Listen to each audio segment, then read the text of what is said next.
सिद्धेभ्यः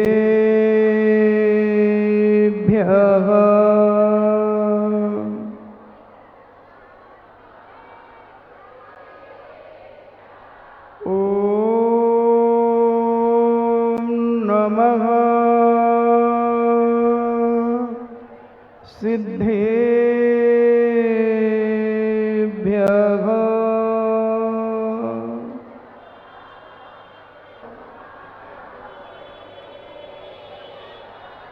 नमो अरिहन्ताणं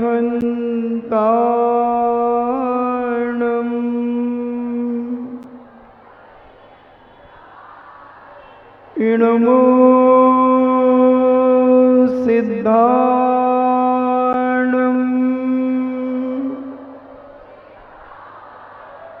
नमो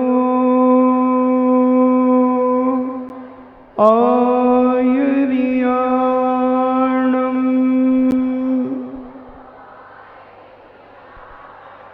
नमो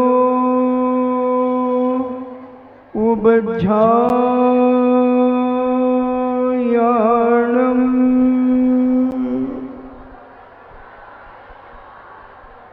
नमो लोये सव्यसाभूणम्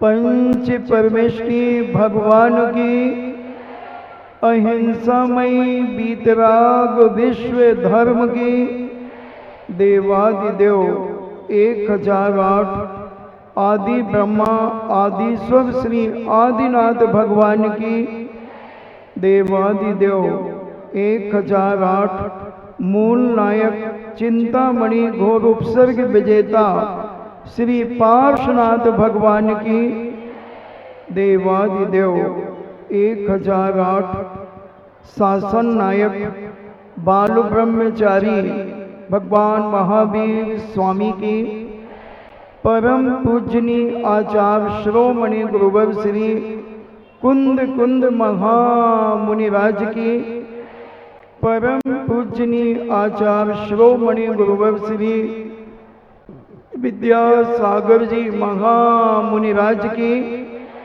परम पूजनी निर्यापक श्रमण मुनि श्री सुधा सागर जी महाराज की।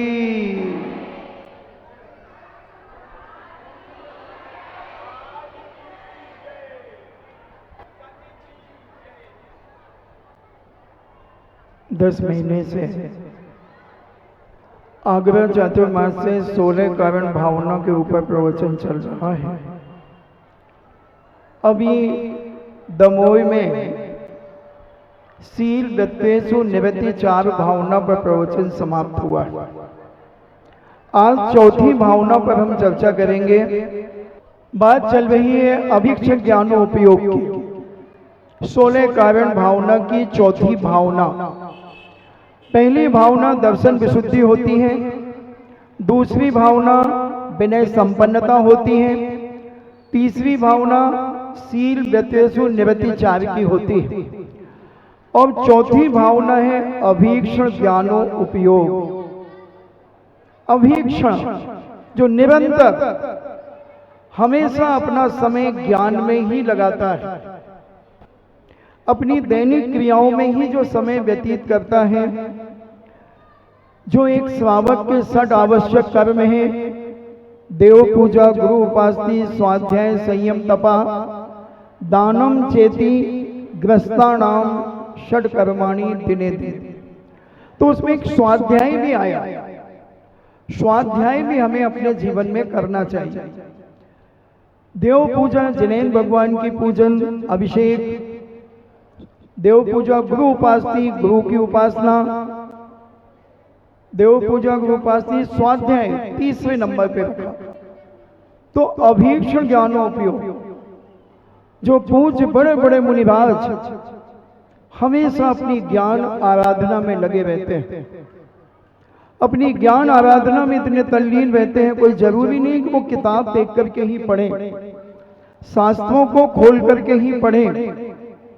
जैसे जैसे साधक की साधना बढ़ती चली जाती है, वैसे वैसे वह ग्रंथों का आलम्बन लेना बंद सा कर देते हैं। पूज्य आचार्य महाराज जैसे जैसे साधना में तल्लीन होते चले गए, वैसे वैसे उन्होंने ग्रंथों का स्वाध्याय करना कम कर दिया, क्योंकि जो उन्होंने किया था रोथन, आप देखते हैं गाय वगैरह सुबह चरने चली जाती हैं और चर कर के जब आती हैं तो वो बैठ करके रोथन करती हैं, मंथन करती हैं और बैठे बैठे वो चबाती रहती हैं। तो ऐसे ही जो बड़े बड़े साधक होते हैं, ज्ञानी होते हैं, साधना में व्रत होते हैं, वो अपनी आत्मा में चिंतन मनन में लीन रहते हैं, बहुत कम लोगों से वार्तालाप करते हैं।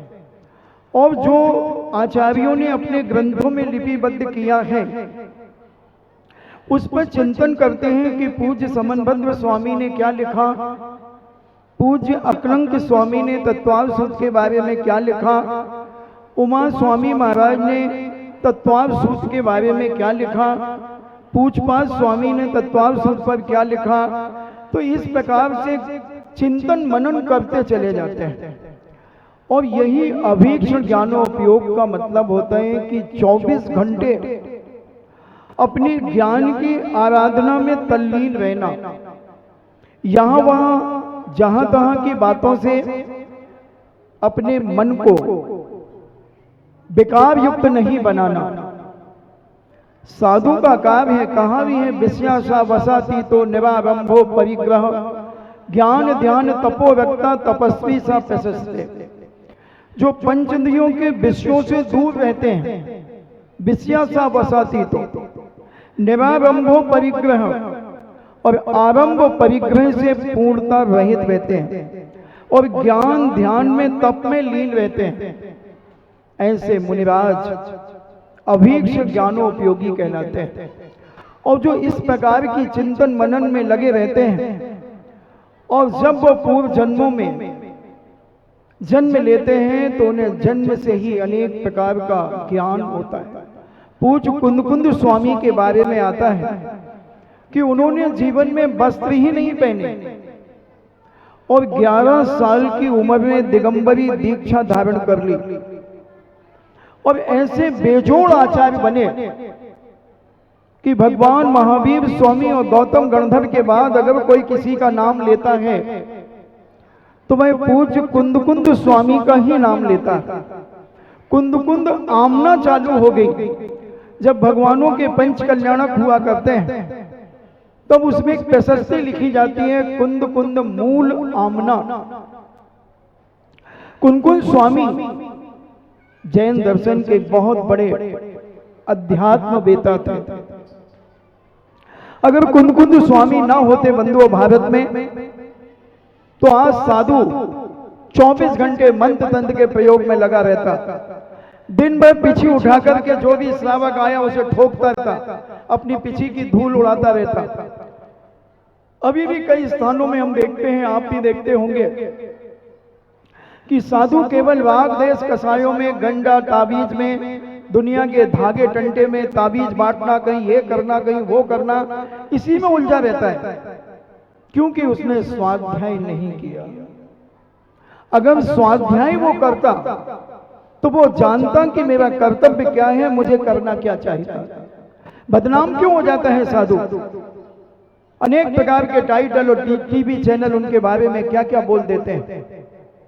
ये पंचेंद्रियों के विषयों में लिप्त होकर के, क्योंकि ज्ञान समान आन जगत में सुख को कारण, मगर जिसे पंचेंद्रियों के विषयों में ही सुख आता है तो वो अपने ज्ञान से वंचित होकर के पंचेंद्रियों के विषयों में लिप्त रहना चाहता है। इस प्रकार की भावनाएं उसके जीवन में उत्पन्न होती हैं। तो हमें विचार करना है कि हम भी इस ज्ञान के अभ्यास में, इस ज्ञान के यज्ञ में अपने आप को समाहित करने का प्रयास करें। और ये कल तो पूज्य मुनि श्री बताएंगे ही शुद्ध पंचमी पर्व की महत्वता, कि ये शुद्ध पंचमी पर्व क्यों मनाया जाता है, क्या कारण है? क्योंकि ऐसी आताताई सत्ता आगे भविष्यों में हुई, ये ऐसे इतिहास में हुई कि जिन्होंने हमारे ग्रंथों की होलियां जलाई हैं। 6-6 महीने होली जलती रही हमारे शास्त्रों की, क्योंकि पहले वाद विवाद हुआ करते थे और चर्चाएं होती थी कि कौन सा धर्म बड़ा है। वाद विवाद होते थे, जैसे आज डेविड होते हैं स्कूलों में, ऐसे विद्वानों के बीच में ये विवाद हुआ करते थे। तब विद्वान बहुत कम थे, तो साधु भी कई बार विवाद करते थे, उनसे वाद विवाद करते थे। अंतिम वाद विवाद 1931 में राजस्थान में केकड़ी के अंदर हुआ। आर्य समाजियों से, आर्य समाज के लोग से जैन दिगंबर विद्वानों का वाद विवाद हुआ और हमने उन्हें परास्त किया। हमने अनेकों जगह उन्हें परास्त करके जो भी वाद विवाद में आए, पूज हमारे समन भद्र स्वामी जैसी शक्ति अपनी पीछे से डंका बजाती थी, आ गया जैनियों का शेर और जिसे भी वाद विवाद करना हो वो आ जाए। खुली चुनौती देते थे, क्योंकि उस समय बौद्धों का बोलबाला बहुत जबरदस्त था। तो ऐसे आचार्यों के समय पर अनेक वाद विवाद चलते रहे और जब उन्होंने देखा कि ये दिगंबर साधु और दिगंबर विद्वान इन वाद विवादों में जीत जाते हैं, तो उन्होंने उसकी जड़ को पहचानने का प्रयास किया कि कहां से जीतते हैं, क्या कारण। तब उन्हें पता चला कि ये स्वाध्याय करते हैं, अभीक्ष ज्ञानोपयोगी, हर क्षण चिंतन मनन में अलीन रहते हैं। तब उन्होंने हमारे शास्त्रों को जलाना शुरू कर दिया। 6 महीने तक 1000 सैनिकों का भोजन बनता रहा। एक गिलास पानी को गर्म करने में कितने कागज लग जाएंगे, विचार करना। जब 1000 लोगों का भोजन बनेगा, वो भी सैनिकों का, कितने ग्रंथ जलेंगे बंधुओं। अब वो खरबों ग्रंथ जल गए। ऐसे आताताई सत्ताओं ने, और जगह जगह होली जली, एक जगह नहीं, सारे भारत में ग्रंथों को जलाया गया। सारे भारत में इतने ग्रंथ जलाए गए बंधुओं, जिसकी कोई गिनती नहीं। तब हमारे आचार्यों के मन में विचार आया कि इस जिनवाणी को कैसे सुरक्षित किया जाए, कैसे बचाया जाए। तब पूज्यवरों ने संकल्प किया, जैसे मान लीजिए एक ग्रंथ उनके पास उपलब्ध हो गया, उन्होंने संकल्प किया कि जब तक इसकी 1000 कॉपियां तैयार नहीं होंगी, 1000 ग्रंथ जब तक इसके तैयार नहीं होंगे, तब तक मैं चारों प्रकार के आहारों का त्याग करूंगा। अब 1000 ग्रंथ तैयार करने में, मान लें एक ग्रंथ में 200 पेज हैं, और एक दिन में कितनी नकल कर सकते हैं, कितने पेजों की। मुझे मालूम है, जब मैं तत्वार्थ लेखन की प्रतियोगिता कराता हूं, तो 10 घंटे में 2 बार तत्वार्थ लिख पाती हैं महिलाएं। कोई अगर होशियार बालिका है तो ज्यादा से ज्यादा 12 घंटे में 3 बार लिख पाती है। उंगली अकड़ जाती है, बहुत सारी परेशानियां होती हैं। तब 200 पेज एक दिन में, कितने दिन में 200 पेज लिखे जाएंगे? तत्वार्थ सूत्र के पेज लगभग 15 का औसत मान लें, तो 15 छक्का 90, एक 12 घंटे में 3 बार, तो 24 घंटे में 6 बार, इन्हें लगभग 90 पेज 24 घंटे में लिखे जाएंगे। 55 घंटे में पूरे 200 पेज लिखेंगे। खाना पीना सोना सब हराम है। अब 1000 पेज, 1000 ग्रंथ लिखना है। एक ग्रंथ मान लीजिए 2.5 दिन में, मगर खाना पीना सब बंद कर दिया गया है, तो कम से कम 6 घंटे सोएगा। 1 घंटा खाने पीने का, 8 घंटे निकल गए। 16 घंटे लिखेगा, तो कम से कम 1000 ग्रंथों में लिखने में कितना समय लगेगा? 1-1.5 साल लगेगा। और पूज्यवर ऐसे उपवास करके, कभी जल लेकर के जीवन व्यतीत करते थे, क्योंकि जिनवाणी की सुरक्षा करना थी।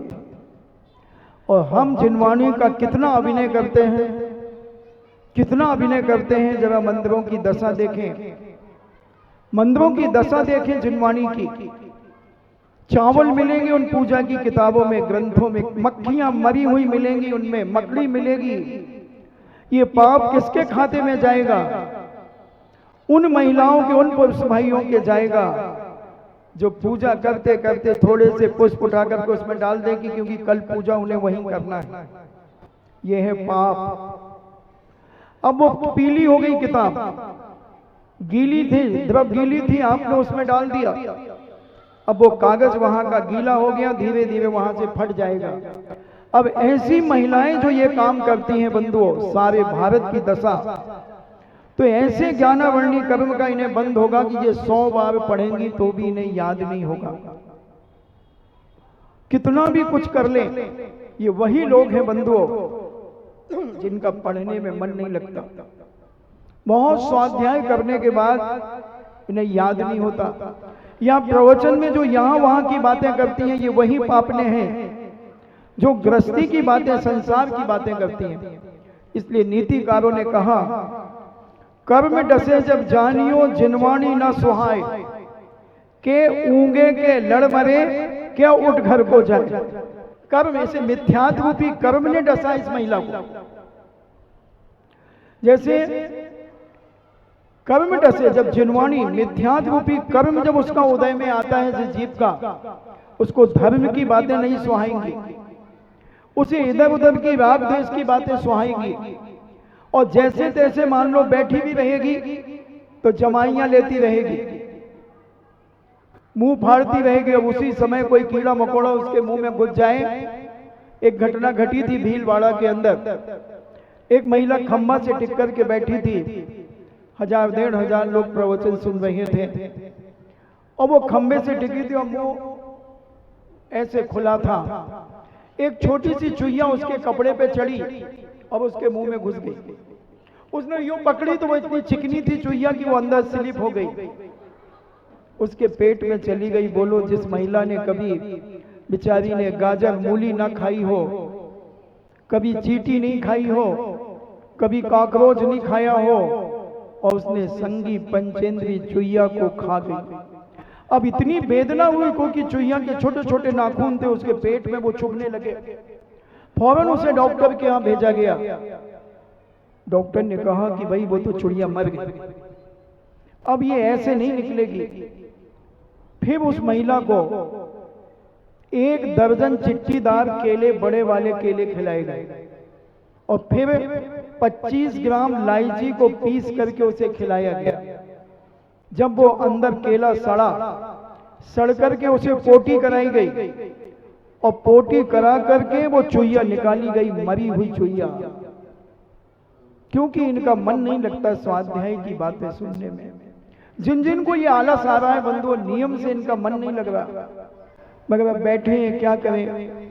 अभी महाराज कछु कह दे हैं, हाँ, और नहीं तो कोई क्या कहेगा कि इनके नगर में महाराज आए हैं और जे देखो इतने फिर रही। बड़ी आफत है बेचारी महिलाओं की।